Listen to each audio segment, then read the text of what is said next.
اللہ تعالیٰ بندوں کو آزماتا ہے، پرکھ کرتا ہے، امتحان لیتا ہے، طرح طرح کی نعمتوں سے اسے مالا مال کرتا ہے، کاروبار وسیع ہو جاتا ہے، اس کے لیے دولت کے انبار لگ جاتے ہیں، دنیاوی مال و اسباب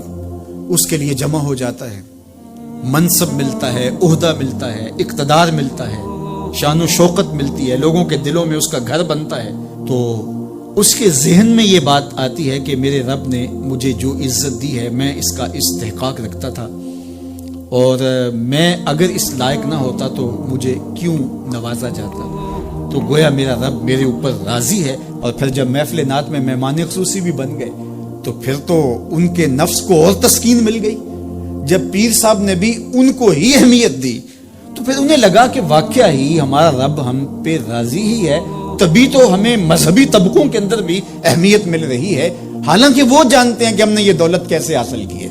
وہ جانتے ہیں کہ ہمیں سجدے کی توفیق نصیب نہیں ہے، وہ جانتے ہیں کہ آج اس محفل میں مہمان خصوصی سے تو کل ہم شراب خانے میں تھے، انہیں پتا ہے، لیکن اس کی طرف توجہ نہیں جاتی، سوچتے نہیں ہیں، بلکہ وہ یہ سمجھتے ہیں کہ ہمیں یہ جو عزت مل رہی ہے یہ اللہ تعالیٰ کی طرف سے ہماری کسی قبولیت کی وجہ سے یہ عزت ہے، حالانکہ یہ ان کی آزمائش تھی، ان کا امتحان تھا۔ دوسری بات، وَأَمَّا إِذَا مَبْتَلَاهُ، اور جب اللہ اس کو آزماتا ہے، فَقَدَرَ عَلَيْهِ رِزْقَهُ، اور اس کے رزق کو تنگ کرتا ہے، اس کو آزمائش کی بھٹی میں ڈالتا ہے، فَيَقُولُ رَبِّي أَهَانَنِ، تو پھر وہ چیخ اٹھتا ہے، میرے رب نے تو مجھے ذلیل کر کے رکھ دیا۔ بیماری آ جائے، ابتلا میں مبتلا ہو تو وہ کہتا ہے کہ میرا رب مجھ سے ناراض ہو گیا، تو یہ انسان کی کج فکری، ایسا نہیں ہے۔ کسی شخص کو دولت کا دیا جانا یہ اللہ کی رضا کی دلیل نہیں ہے، اور کسی شخص کو غربت کے امتحان میں ڈالا جانا یہ اللہ کی ناراضگی کی دلیل نہیں ہے۔ حضرت امام رازی نے لکھا ہے کہ مکے سے لے کر طائف تک 70 ایسے نبیوں کی قبریں ہیں جن کی وفات صرف بھوک کی وجہ سے ہوئی، تکلیفوں میں، آزمائشوں میں، امتحانوں میں، ابتلاؤں میں اس کے بندے رہے۔ میرے اور آپ کے آقا و مولا حضور ختمی المرتبت کے گھر میں کبھی برابر چولہا نہیں جلتا تھا، کبھی کھانے کے لیے کچھ میسر نہیں ہوتا تھا، پانی پی کے اور کھجور کھا کے گزارا ہوتا تھا، تو یہ تو کوئی دلیل نہیں ہے۔ اللہ کی رضا کی دلیل کیا ہے؟ نیکی کی توفیق مل جانا، اور اللہ کی ناراضگی کی دلیل کیا ہے؟ کسی شخص کا گناہ پہ دلیل ہو جانا۔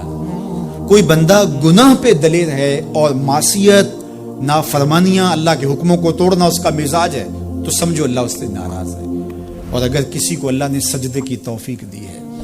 کسی کو اللہ نے اپنے راستے میں خلوص کے ساتھ خرچ کرنے کی توفیقات عطا کی ہے، حلال حرام کی تمیز اس کو عطا کر دی گئی ہے، تو پھر سمجھ لو کہ اللہ اس پہ راضی ہے۔ باقی رہی بات کہ کسی کو دولت کا زیادہ دیا جانا، کسی کو کم دیا جانا، تو یہ آزمائش ہے۔ اب جو اہل ایمان ہیں، اللہ کے بندے ہیں، وہ کیا کرتے ہیں؟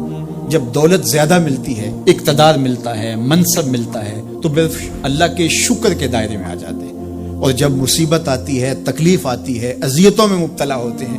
تو پھر وہ یہ نہیں کہتے کہ ہمارے رب نے ہمیں ذلیل کر دیا، بلکہ وہ اس پہ صبر کرتے ہیں